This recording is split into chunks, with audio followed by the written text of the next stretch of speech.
नमस्कार, कसे आहात? मस्तच ना. सर्वांना सर्वप्रथम श्री स्वामी समर्थ. आजचा दिवस खूप छान, आनंदी आणि आरोग्यदायी जाऊ ही ईश्वरचरणी प्रार्थना करते. तर गौरी पूजनाला सुरुवात होत आहे. तर गौरी पूजनाची मांडणी कशी करायची हे आजच्या व्हिडिओमध्ये पाहणार आहोत. तर जमिनीवर रांगोळीने 8 पावले काढली जातात. प्रत्येक पावलावर थोडे थांबून लक्ष्मीच्या विविध रूपाचे उल्लेख केले जातो. यामध्ये अष्टलक्ष्मीचा समावेश असतो. श्री महालक्ष्मी आवाहन करण्याच्या अनेक पद्धती निरनिराळ्या प्रांतानुसार प्रचलित आहे. काही घरात चांदीच्या किंवा पितळाच्या किंवा मातीच्या मुखोट्यावर, तर काही जणी सुगड, संक्रांत, घट, मातीचे भांडे, काही घरात वाहत्या पाण्याजवळच्या घट, तर काही जणी मूर्तीवर गौरीचे आवाहन करतात.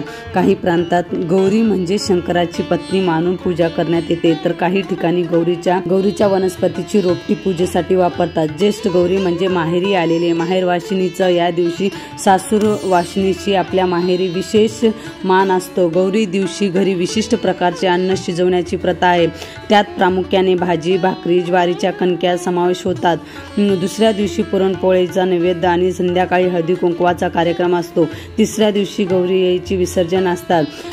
प्रथेचा प्रारंभ आणि इतिहास. गौरी हे शिवाच्या शक्तीचे रूप मानले आहे.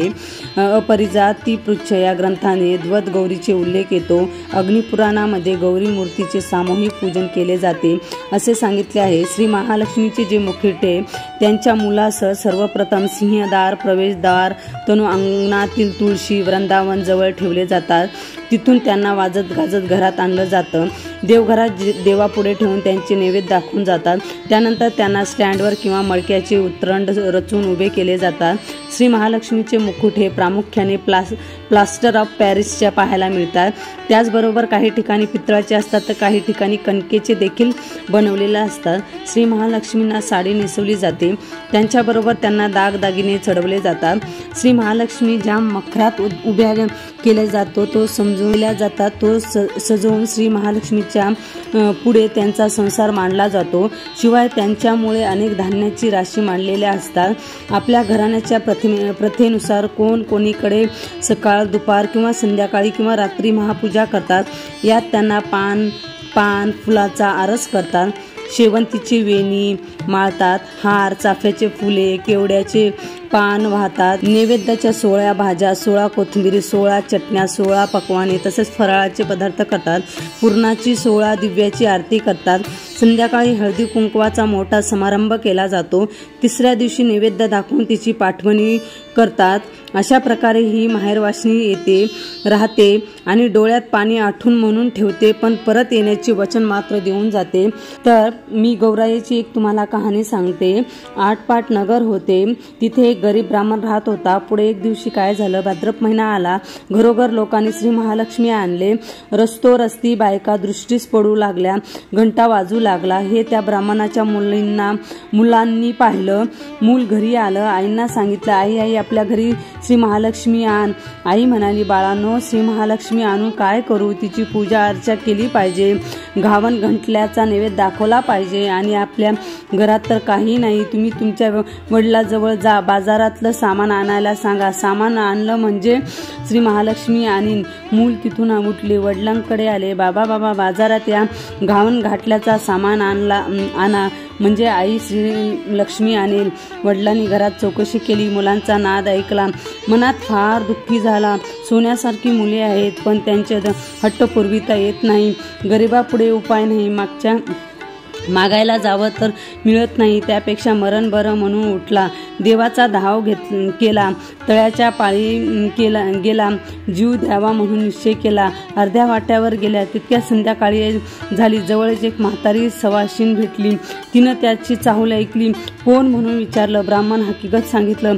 म्हातारीनं त्याचं समाधान केलं. बोधाच्या 4 गोष्टी सांगितल्या. ब्राह्मण म्हातारीला घरी आणलं. बायकोनं दिवा लावला. चौकशी केलं. पाहुण्याबाई कोण आपल्या म्हणून विचारलं. नवऱ्याने आजी म्हणून सांगितलं. बायको घरात गेली आणि अंबिला करता कन्या पाहू लागली. तो मडकं आपलं कन्यानी भरलेलं दृष्टीस पडलं. तिला मोठं नवल वाटलं. ही गोष्ट तिनं आपल्या नवऱ्याला सांगितलं. त्याला मोठा आनंद झाला. पुढं पुष्कळ पेज केली, पण सगळ्यांनी पोटभर खाल्ली. सगळीजण आनंदाने निजली. सकाळ झाली तशी म्हातारीनं ब्राह्मणाला हाक मारली. मुला मुला मुला न्हावून घालायला सांग म्हणून म्हणाली. घावन घातलं देवाला, कर नाही, काही नाही म्हणू नको, रड, काही गाऊ नको. ब्राह्मण तसा उठला, घरात गेला, बायकोला हाक मारली. अगं ग, ऐकलीस का?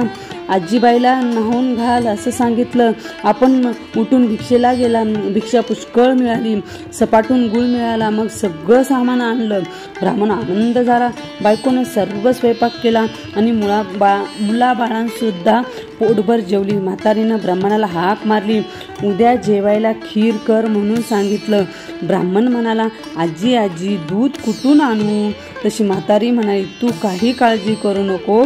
आता उठ आणि तुला जितक्या गाई म्हशी पाहिजे असतील तितके घूट पूर, तितक्याने दावी बांध. संध्याकाळी गोरज मुहूर्तावर गाई म्हशीची नावे घेऊन हाक मार, म्हणजे त्या येतील. तुझा गोटा भरेल, त्याचं दूध काढ. ब्राह्मणानं तसं केलं. गाई म्हशींना हाक मारल्या. वासरांना घेऊन धावत आल्या. ब्राह्मणाचा गोटा गाई म्हशीने भरून गेला.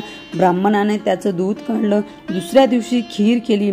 संध्याकाळ झाली तशी म्हातारी म्हणाली, मुला मुला मला आता पोस्ती कर. ब्राह्मण म्हणू लागला, आजी आजी तुमच्या कृपेने मला आता सगळं प्राप्त झालं.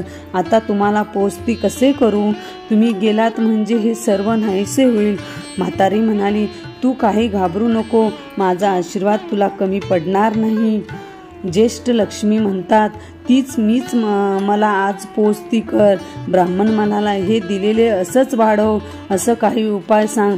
श्री महालक्ष्मीने सांगितलं, तुला येत्या वाळू देईन. ती साऱ्या घरभर टाक, हंड्यावर टाक, मडक्यावर टाक, पेटीत टाक, गोठ्यात टाक. असं केलंस म्हणजे कधी कमी होणार नाही.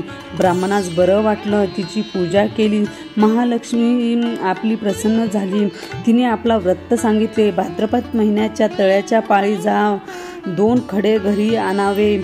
ऊन पाण्यानं धुवावे. त्याची स्थापना करावी. त्याची पूजा करावी. नैवेद्य दाखवावा. सवासणीला जेवू घालावं. तिची ओठी भरावी. संध्याकाळी हळदी कुंकू वाहून बोळवण करावी, म्हणजे तिला अक्षय सुख मिळेल, संतती संपत्ती मिळेल. ही 60 उताराची कहाणी. 5 उतारा देवाच्या दारी, गाईच्या गोटी, पिंपळाच्या पारी, सुफळ संपूर्ण.